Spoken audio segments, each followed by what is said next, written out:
Hello YouTube!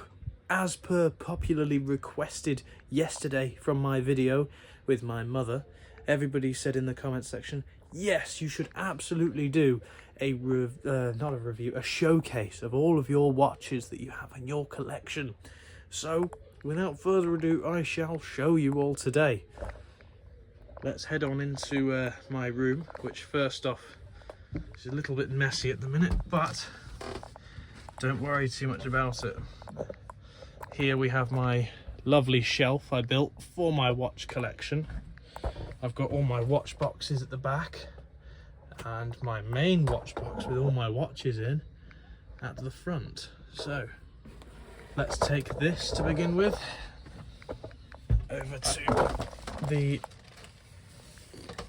dining room table. Oops, it's not too easy with a selfie stick in my hand. Let me just move all of this. Right.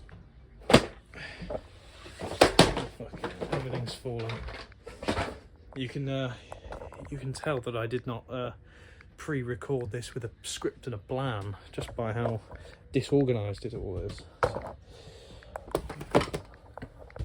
Here is my watch box with most of my watches. We have the Timex that my father made, which is just about off in every way you can think. Look closely. This is his quartz Timex Indiglo custom made watch he built. He bought all the parts individually and built that. This is my first ever proper watch that I bought. This is a Tissot Seastar 1000. For those of you that follow my other channel, which I don't really post on anymore now I've taken this over, I made a little review on this watch, and since then the loom in the bezel has actually fallen out, and Tissot do not want to cover that under warranty despite it being new, because they say only the movement is covered, even though it just popped out one day and I did absolutely nothing to it. We'll take a closer look at all of them after I've gone through them all, but here we're on to my Rolex Submariner. It's not a real Rolex Submariner. I got this in Morocco, and it's so fake in just about every way you can possibly think. The movement is terrible. It loses about 5 minutes a day. I think my dad probably showcased this on his channel at some point. I gave it to him as a gift because it was so crap. Don't tell him I said that.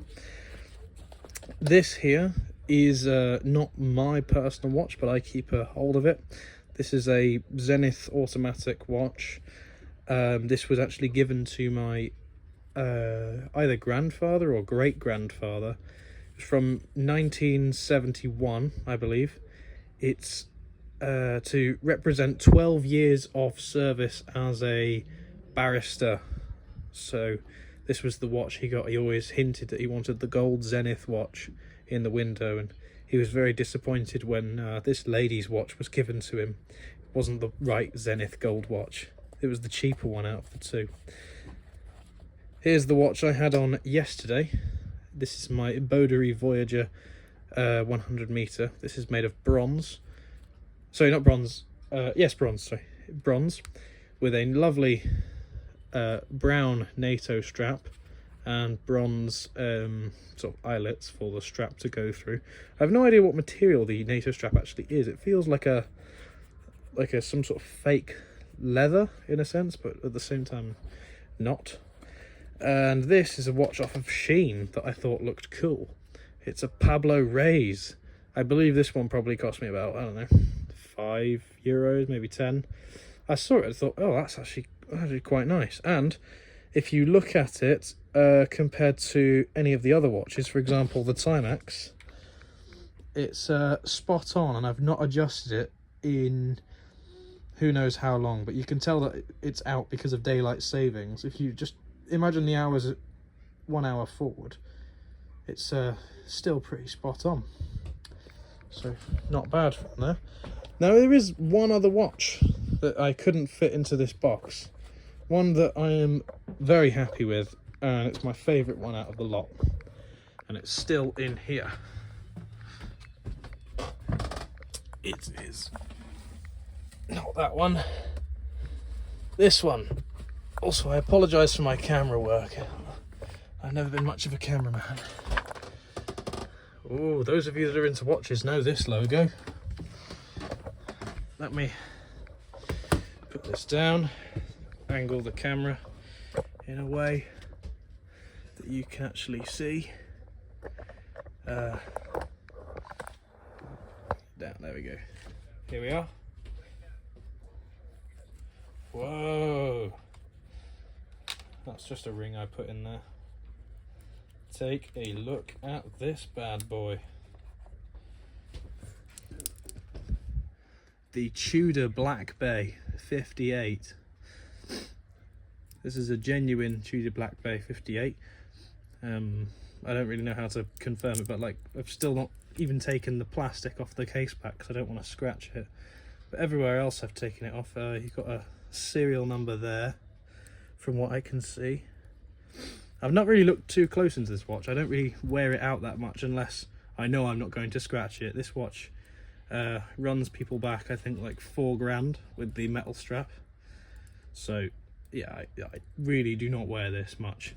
What I do wear, what I am wearing today, I forgot to even mention what I've got on here today. This is a Rolex Submariner Bluesy. Now this one I wear quite a lot because it's not real either. This one I got from a supplier in China. I found them through a TikTok live stream, if any of you ever bought off of that. It's not a bad fake. This one cost me 400 and they put a Swiss movement in it. A few things to note about it is, first off, the links here. Got a bit of wobble to them. This one doesn't. It's a bit inconsistent there. This clasp, if you look closely, we've got some overspray gold on the inside of that. And to top it off, I don't believe real Rolexes have spray gold in the middle, there and there. The crown feels a little bit crispy when you're unscrewing it, like it's grinding against something, but the movement is not bad inside of it. I would compare it to an NH35. But you put this side by side with this, and they just do not compare. You know, you open this up, okay, and then you wind it. You just look at how smooth the second hand is once I get it going. Give me 2 seconds. There we go. I'm just gonna push that back in. Look at that. Sweeping second hand. Absolutely lovely.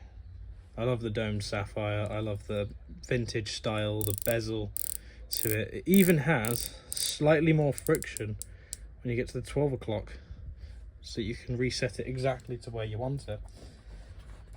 So that's the Tudor Black Bay and my Rolex Submariner Bluesy.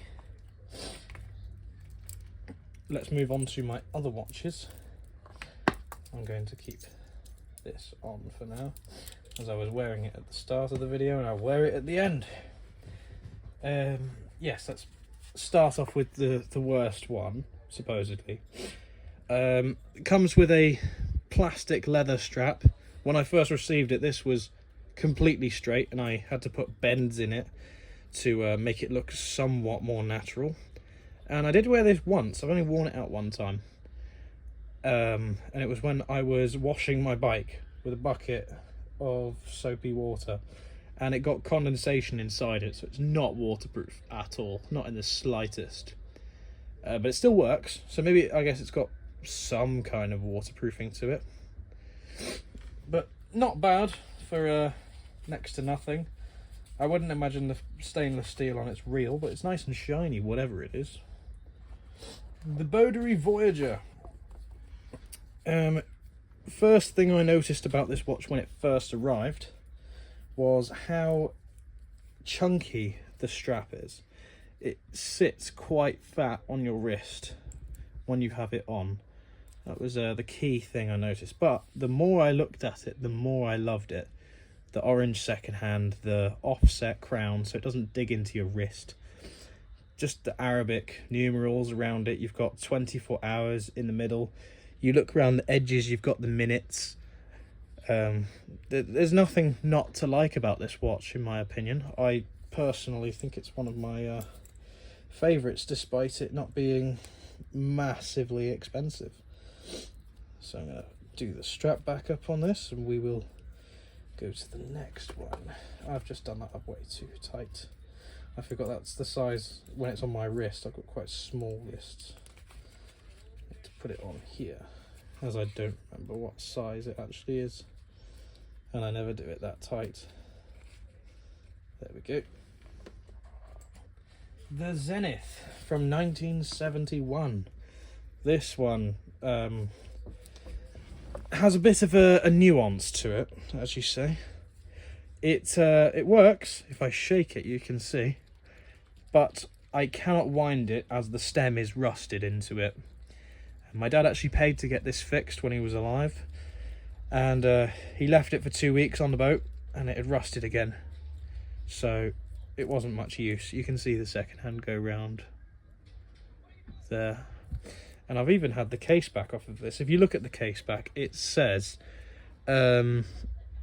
presented to Cyril Mont by the directors, the Solicitors Law Stationery Soci Ltd, in recognition of 25 years service, 1971, dated there.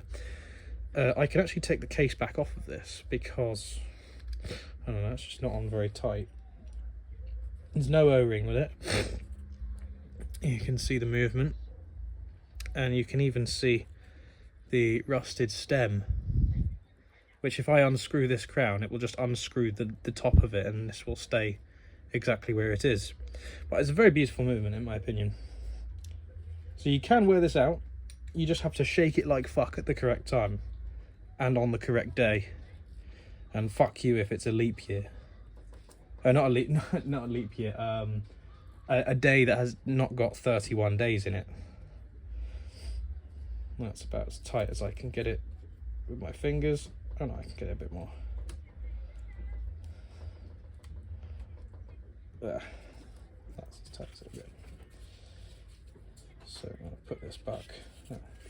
See, you can tell it's a watch made for a woman, as how small the strap is, and generally women have smaller wrists. That's the biggest size compared to my already small wrist size. Barely fits over this. Now, the extremely fake Rolex Submariner that I got for 800 dirham in the Casbah of Tangier. Have a listen to the bezel.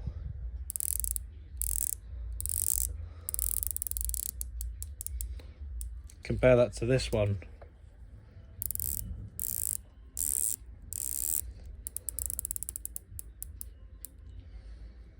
So, a few things that you notice instantly makes it fake.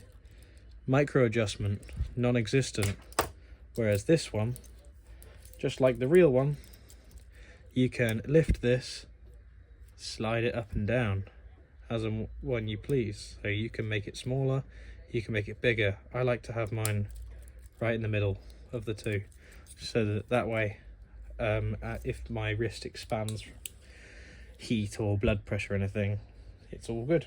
In fact, that's a little bit too tight. I'm going to adjust that again, make it slightly bigger. I wish I hadn't adjusted it now. There we go. Because obviously your wrist gets bigger and smaller throughout the day. Yeah, this thing loses about 5 minutes a day.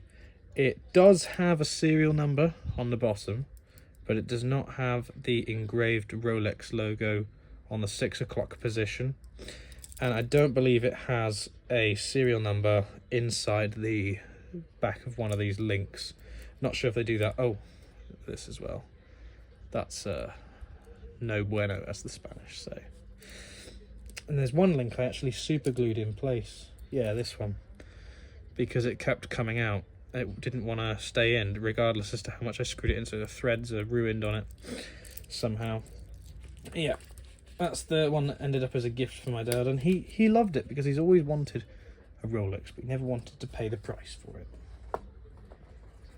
Now this one, by far one of the nicest watches you can get for under 1,000 euros.